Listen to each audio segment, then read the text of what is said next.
Selamat pagi anak didik kami sekalian. Selamat berjumpa kembali pada mata pelajaran PKN. Pada hari ini kita akan membahas tentang perumusan dan penetapan Pancasila sebagai dasar negara. Sebelum itu, marilah kita semua mendengarkan lagu Garuda Pancasila.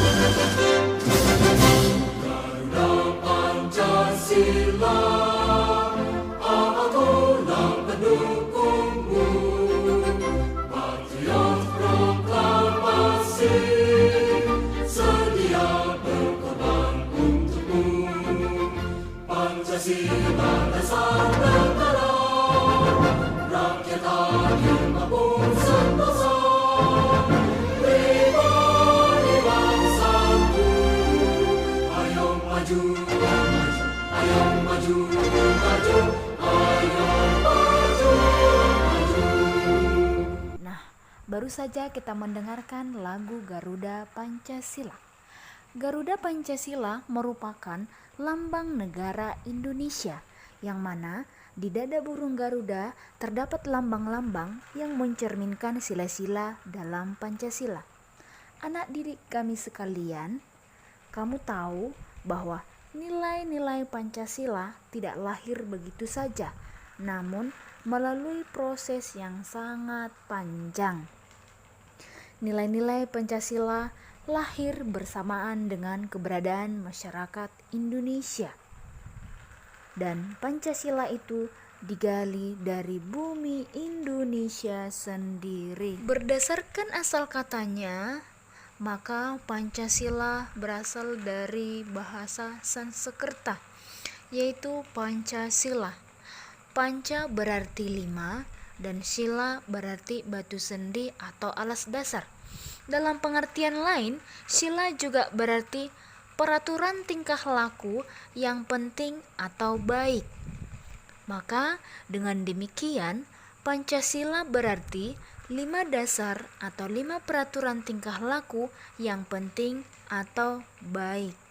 Istilah Pancasila pertama sekali ditemukan dalam Kitab Negara Kertagama, yaitu karangan Empu Prapanca, yaitu pada masa Kerajaan Majapahit.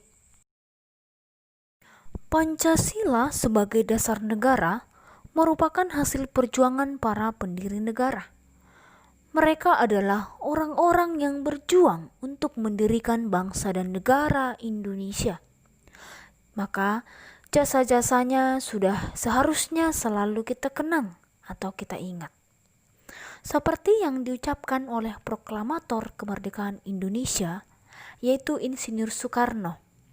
Beliau mengatakan, "Jangan sekali-kali melupakan sejarah." Pernyataan tersebut lebih dikenal dengan singkatan jas merah. Maka, kita sebagai warga negara Indonesia tidak boleh melupakan sejarah perjuangan bangsa Indonesia. Melupakan sejarah perjuangan bangsa sama artinya dengan menghilangkan identitas bangsa Indonesia. Anak-anak ibu sekalian, kita akan membahas bagaimana pembentukan BPUPKI dan perumusan dasar negara. Adapun yang menjadi latar belakang pembentukan BPUPKI adalah ketika pada masa itu Jepang mulai terdesak dalam Perang Asia Timur Raya, sehingga Jepang mencoba menarik simpati bangsa Indonesia. Akhirnya pada tanggal 7 September 1944, Jepang menjanjikan kemerdekaan kepada bangsa Indonesia di kemudian hari. Namun hal itu dilakukan dengan syarat Indonesia membantu Jepang memenangkan perang. Sehingga dengan realisasi dari janji tersebut, maka pada tanggal 1 Maret 1945, Jepang mengumumkan akan segera membentuk BPUPKI, singkatan dari Badan Penyelidik Usaha-Usaha Persiapan Kemerdekaan Indonesia, atau dalam bahasa Jepangnya Dokuritsu Junbi Chosakai. BPUPKI ini dibentuk pada tanggal 29 April 1945 yang diketuai oleh Dr. KRT Rajiman Weddiodiningrat dan wakilnya adalah dari Indonesia Raden Panji Suroso dan dari Jepang Ichibangase Yoshio Tekisan. BPUPKI ini memiliki anggota sejumlah 62 orang terdiri dari tokoh-tokoh bangsa Indonesia dan 7 orang dari anggota perwakilan Jepang. BPUPKI ini melakukan 2 sidang, yaitu sidang pertama dilakukan pada tanggal 29 Mei sampai 1 Juni 1945. Dan sidang yang kedua dilaksanakan pada tanggal 10 Juli sampai dengan 17 Juli 1945.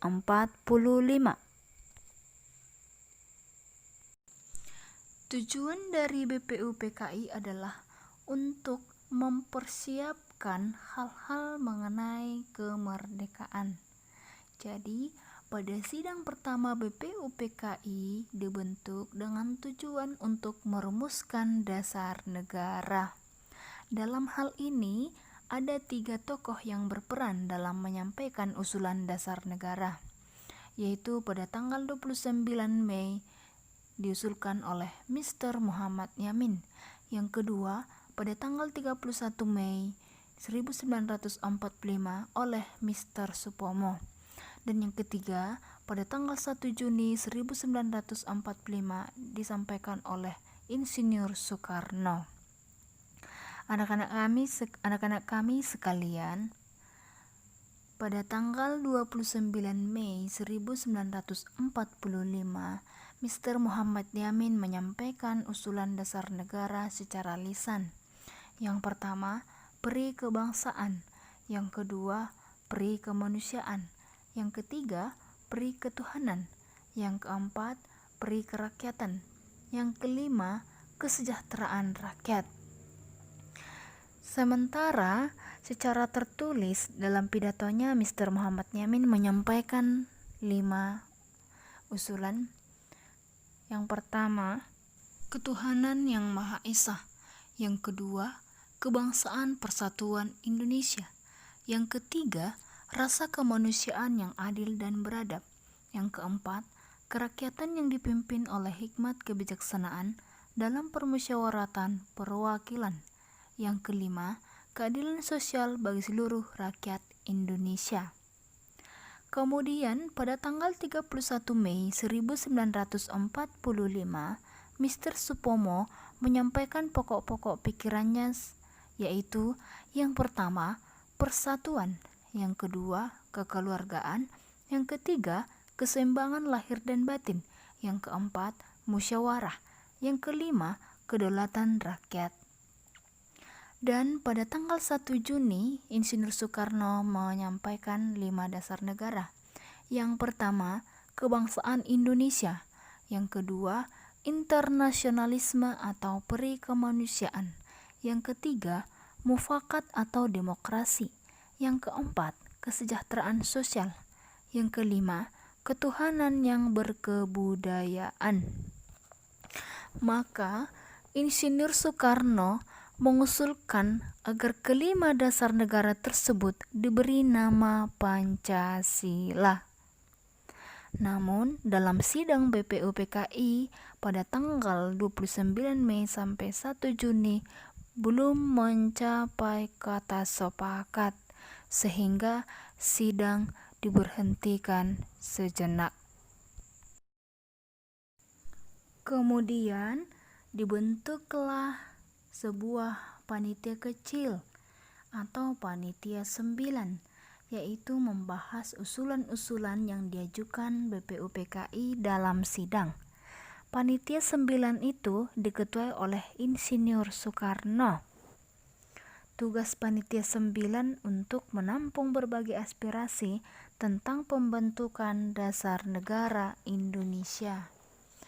Anak-anak sekalian, adapun anggota daripada Panitia 9 ini adalah Insinyur Soekarno, yang kedua Dr. Andes Muhammad Hatta, yang ketiga Mr. Amaramis, yang keempat Mr. Muhammad Yamin, yang kelima Abi Kusno Cokro Sujoso, yang keenam Abdul Kahar Mucakir, yang ketujuh Ki Haji Wahid Hasyim, yang kedelapan Mr. Ahmad Subarjo, yang kesembilan Ki Haji Agus Salim. Kemudian pertemuan daripada Panitia 9 itu adalah menghasilkan yang namanya Piagam Jakarta. Jadi pada tanggal 22 Juni, Panitia 9 mengadakan pertemuan dengan menghasilkan Piagam Jakarta atau yang disebut Jakarta Charter. Nah, jadi Jakarta Charter atau Piagam Jakarta itu berisi rumusan dan susunan dasar negara Indonesia, yaitu yang pertama, ketuhanan dengan menjalankan syariat Islam bagi pemeluk-pemeluknya. Yang kedua, kemanusiaan yang adil dan beradab. Yang ketiga, persatuan Indonesia. Yang keempat, kerakyatan yang dipimpin oleh hikmat kebijaksanaan dalam permusyawaratan perwakilan. Yang kelima, keadilan sosial bagi seluruh rakyat Indonesia. Kemudian hasil kerja Panitia 9 ini belum mendapat pengesahan dari BPUPKI. Selanjutnya pada tanggal 10 Juli, maka Panitia Kecil BPUPKI menyetujui sebulat-bulatnya rancangan pembukaan yang disusun oleh Panitia 9. Anak-anak kami sekalian, demikianlah proses panjang perumusan dasar negara. Semoga kamu dapat memahaminya.